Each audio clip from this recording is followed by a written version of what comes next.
about aircraft making a condensation trail is very similar in many ways to when you go outside on a cold day and exhale.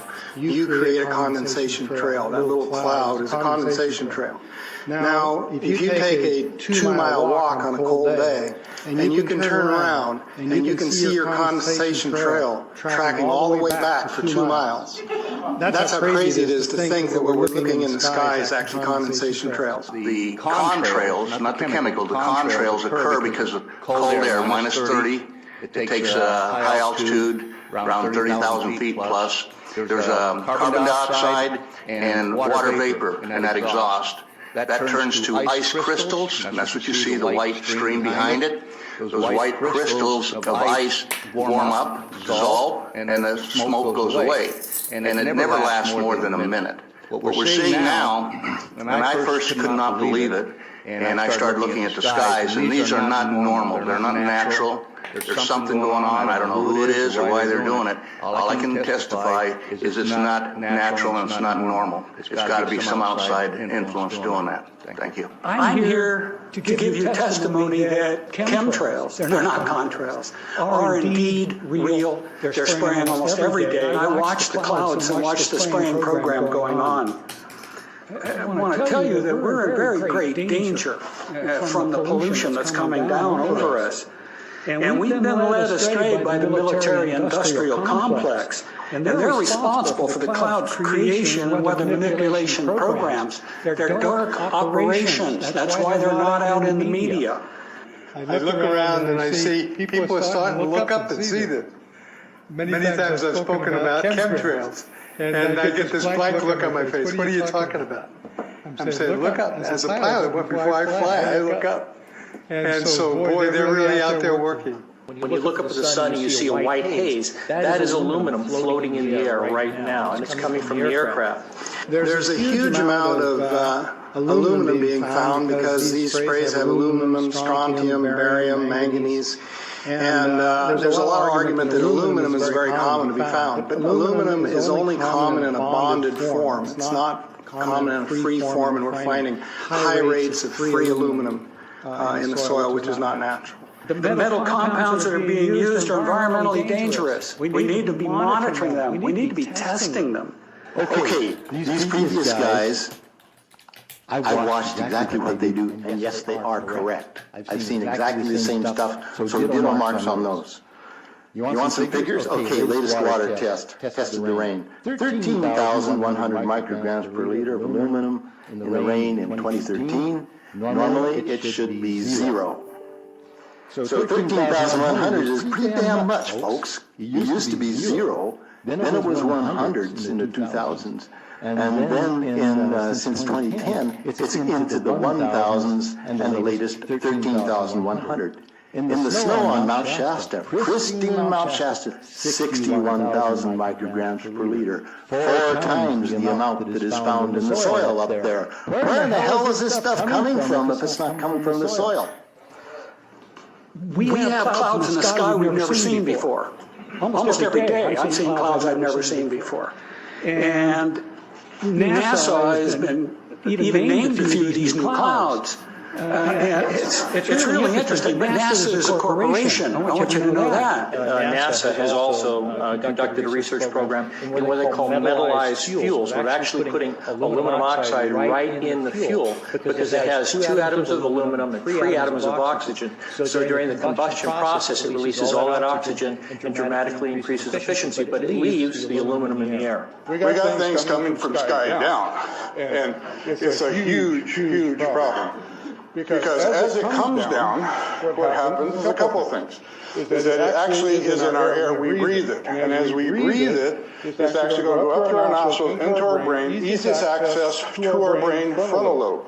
The contaminants that have been identified, which already been mentioned, are aluminum. Aluminum is the #1 free radical generator to the brain to cause early apoptosis, which is early death of brain, and it begins to set off the scar tissue, which we call the amygdalin, which is part of the chemical matrix related to Alzheimer's. I'm a neurologist practicing in Reading for 17 years, and in the past 5 years, I've seen the number of patients with Alzheimer's disease, Parkinson's, and other neurodegenerative diseases tremendously increased, almost quadruple.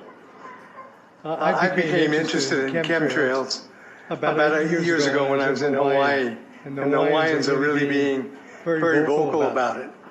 I concur about the increasing number of Alzheimer's. They have been able to take the aluminum and micronize it, which means it'll stay up longer. But it also means, and I don't know if any of you have noticed a metallic taste in your mouth when they're spraying.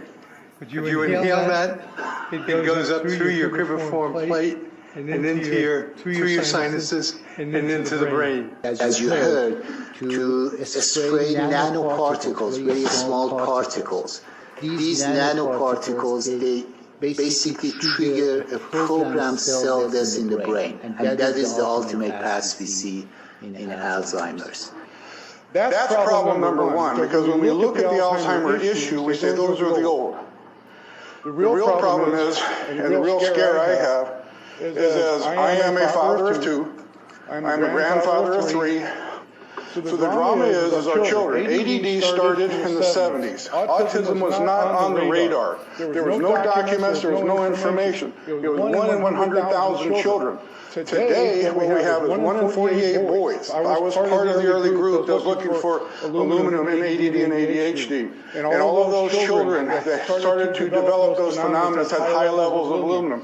We figured out protocols to detox them out, to free the body of those particular contaminants. What happened is that their brains came back. When we do this to the age, it doesn't come back as quick, but it will come back. But I'm seeing Alzheimer's in 56 years old. Back in the 70s, Alzheimer's when you were 80. If you remember 8 to 10 years ago, there was this big move to get rid of aluminum from underarm deodorant, which would cause Alzheimer's. Look what they're doing to us now. I want to give you a little bit of history on the background behind nanoparticles has been described before. A nanometer is 1/1000th of a meter. It's very small. In fact, if you have particles, say, that are 40 or 50 nanometers across, you can take and line 50 of them up next to a single red blood cell. These things are extremely tiny. They're pervasive. The collapse and decrease of agriculture is something I worry about even more than the previous info about autism and Alzheimer's. Believe me, I'm seriously concerned with what I'm watching. As a wildlife biologist, I've been watching the ecosystem collapse. When you lose all your stream organisms, when you have aluminum overload in your streams, you're killing your microbial bacteria and you're disrupting the entire ecosystem. So it goes way beyond just a little bit of pollution. How did Monsanto know to create aluminum-resistant plants? I don't think I've heard anybody ask that question. Insects. I've done studies in Siskiyou County. They're at 20% of normal. The aquatic insects basically made a nosedive in 2006 to about 20% of normal. So far this year, I've sampled 200 trout stomachs. 98% of them are empty. So sorry about the trout fishing fellows. The mayflies, stoneflies, dipterus, and caddisflies are damn near gone. The terrestrial sampling is down to about 20% of normal, except for pest species like ants. We're seeing a loss in major bird species, and as the gentleman said, the ecosystem is unraveling, and Audubon's been telling you that for years. The materials that are going into the environment right now, aluminum oxide nanoparticles and barium nanoparticles, these just happen to be the same materials that they use in nanothermate explosives.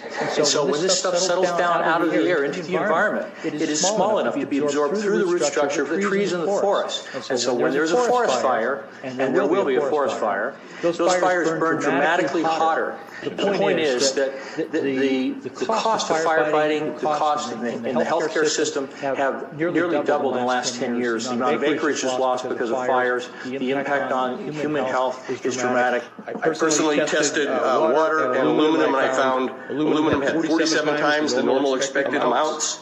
Strontium had 10 to 20 times the amounts. Barium was 20 times. This is what the stuff looks like here.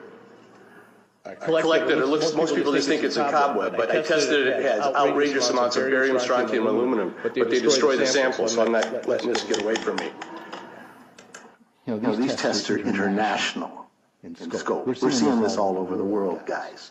Okay, pH of acid soils is 20 times more alkaline. The aluminum in the soil has doubled in the last 10 years. The rain normal was 5.6, it's 20 times more alkaline. Aluminum blocks essential nutrients. I am unable in my garden to restore normal pH, and that's because nanoparticles are now in the circulatory systems of both plants and humans. The Air Force conducted a study starting in 1993. It was called In Vitro Toxicity of Aluminum Nanoparticles in Rat Alveolar Macrophages. That's a real fancy way of saying testing the effect of aluminum nanoparticles on the white blood cells in the little air sacs in your lung, the alveoli. And what they found in this 8-year study was that these particles, when you're exposed to them long enough, it suppresses the ability of your white blood cells to defend you from airborne infections coming into your lungs. So it suppresses your immune system. But they also found that these same particles, once they get into your system, they can actually go through the barrier in each one of the cells. They get inside the cells. These particles can actually suppress the ability of mitochondria, which are in the cells that help to gobble up toxins and things that would be harmful to the nucleus and the reproduction process of the cells in your body.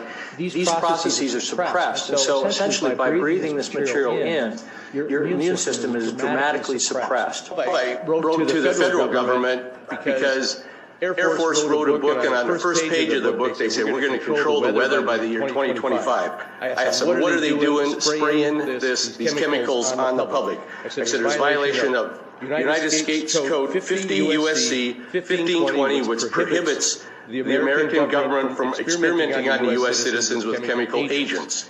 I said that law also requires who's ever experimenting, when the federal government does it, that they have to report to Congress within 30 days. They wrote back, they say they don't know what I'm talking about. We have enough evidence that there's a spraying going all over the place.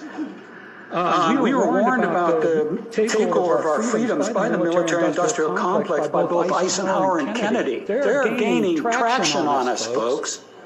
We are in trouble more than just the spraying program. All I can say is it's about time we get up in arms about this, because it is affecting our health. It's high time that we as citizens of this great country take action. Board of Supervisors in Suffolk County, New York, they outlawed geochemical engineering. Hawaii passed an ordinance prohibiting geochemical engineering.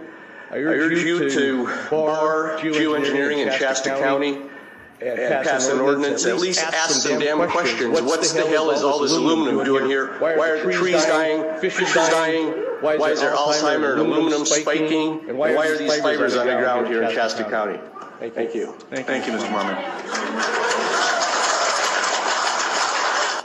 Today, Shasta County Board of Supervisors has been the beneficiary of some sincere, passionate, and knowledgeable comments. And I thank you for those. I am in agreement with my colleagues about sending letters and a call for action, but I would hope that we could go a step further. I would like for us to send a copy of this video where all of you spoke today. All 2.5 or 3 hours of this testimony be sent to our senators and our U.S. representatives, and also